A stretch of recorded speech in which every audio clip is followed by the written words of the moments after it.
युगावतार गांधी। ये बहुत ही सुंदर कविता है और इसको लिखा है श्री सोहनलाल द्विवेदी जी ने। सोहनलाल द्विवेदी जी हिंदी के प्रसिद्ध कवि थे। इनका जन्म 22 फरवरी 1906 को उत्तर प्रदेश के फतेहपुर जिले की तहसील बिंदकी नामक स्थान पर हुआ था। महात्मा गांधी के विचारों से प्रभावित सोहनलाल द्विवेदी जी की प्रमुख रचनाओं में सेवाग्राम, प्रभाती, युगाधार, दूध बताशा बच्चों के लिए और भैरवी आदि महत्वपूर्ण है। इनके उल्लेखनीय योगदान के लिए भारत सरकार ने वर्ष 1969 में इन्हें पद्मश्री उपाधि से सम्मानित किया। इनका 1 मार्च 1988 को निधन हो गया। सोहनलाल द्विवेदी जी की बहुत ही सुंदर रचना है जो कि गांधी जी के नियमों पर आधारित है। तो आइए शुरू करते हैं। युगावतार गांधी। चल पड़े जिधर दो डगमग में, चल पड़े कोटि पग उसी ओर, पड़ गई जिधर भी एक दृष्टि, पड़ गए कोटि दृग उसी ओर। अर्थात कि चल पड़े जिधर दो डग, अर्थात गांधी जी के 2 पैर जिधर चल पड़े उधर ही, कोटि पग अर्थात करोड़ों, तो चल पड़े कोटि पग उसी ओर। कहने का अर्थ है कि जिधर गांधी जी जिस ओर, जिस पथ पे चल पड़े, करोड़ों लोग उसी ओर उनके साथ साथ चल पड़े। पड़ गई जिधर भी एक दृष्टि, यानी कि गांधी जी की एक दृष्टि जिधर पड़ी उधर ही करोड़ों लोगों की दृष्टि उधर ही पड़ गई। जिसके सिर पर निज धरा हाथ, उसके सिर रक्षक कोटि हाथ। अर्थात कि जिसके सिर पर इन्होंने अपना हाथ रखा उसके सिर पर पूरे करोड़ों भारत की जनता का हाथ पड़ गया। जिस पर निज मस्तक झुका दिया, झुक गए उसी पर कोटि माथ। अर्थात इन्होंने जिस पे अपना मस्तक झुका दिया उसी ओर भारत की करोड़ों जनता का भी माथा झुक गया। तुम बोल उठे युग बोल उठा, तुम मौन बने युग मौन बना। अर्थात कि आपने जब बोला तो पूरा युगांतर बोल पड़ा, और जब आप मौन हुए तो पूरा युग यानी कि पूरी देश की जनता भी मौन हो गई। कुछ कर्म तुम्हारे संचित कर, युग कर्म जगा युग धर्म तना। अर्थात कि तुम्हारे कुछ कर्मों से ये युग क्या हुआ, कर्म युग बन गया और धर्म युग बन गया।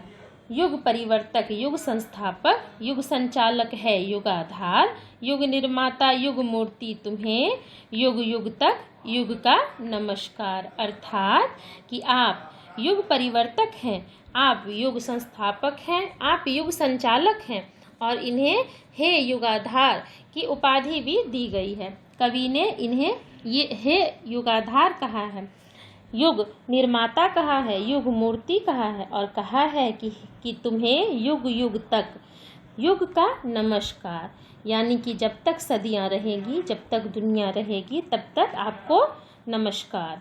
धर्म आडंबर के खंडर पर करपद प्रहार कर धरा ध्वस्त, मानवता का पावन मंदिर निर्माण कर रहे सृजनवस्त। की अर्थात धर्म का दिखावा करने वाले खंडहरों को ध्वस्त कर उसके ऊपर मानवता के पावन मंदिर का निर्माण आप कर रहे हैं। बढ़ते ही जाते दिग्विजयी, गढ़ते तुम अपना राम राज, आत्माहुति के मणिमाणिक से मढ़ते जननी का स्वर्ण ताज। अर्थात कि आप चारों दिशाओं को जीतते हुए आगे बढ़ते जाते हैं और अपना राम राज स्थापित करते जाते हैं सभी जगह पर। आत्माहुति अर्थात अपना बलिदान देकर, आत्माहुति के मणिमाणिक से मढ़ते जननी का स्वर्ण ताज, अर्थात अपना बलिदान देकर भी जननी अर्थात धरती माँ का स्वर्ण ताज आप बनाते जाते हैं।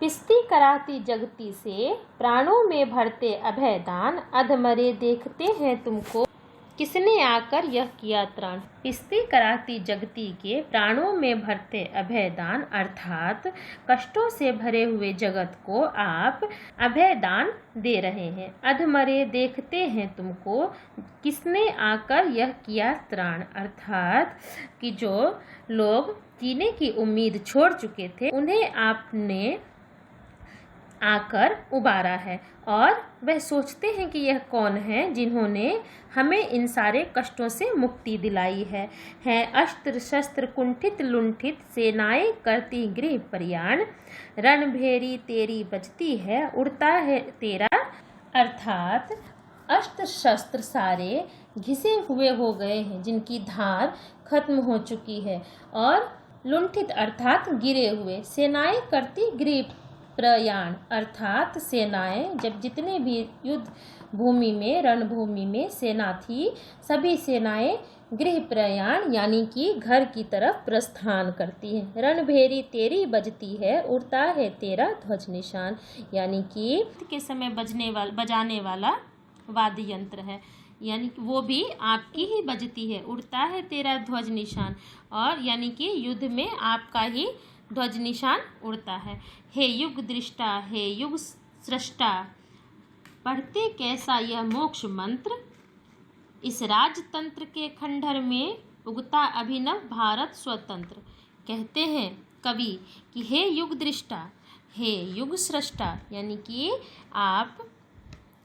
आपकी दृष्टि युग दृष्टि है और आप युग के निर्माता हैं। आप कैसा मोक्ष मंत्र पढ़ते हैं कि सभी आपके बातों से मंत्र मुग्ध होकर आपकी राह पे चल निकलते हैं, और राजतंत्र जो कि अब खंडहर बन चुका है उसके ऊपर एक स्वतंत्र भारत का उदय हो रहा है। सोहनलाल द्विवेदी जी की बहुत ही सुंदर ये कविता थी और ये अब समाप्त हो चुकी है।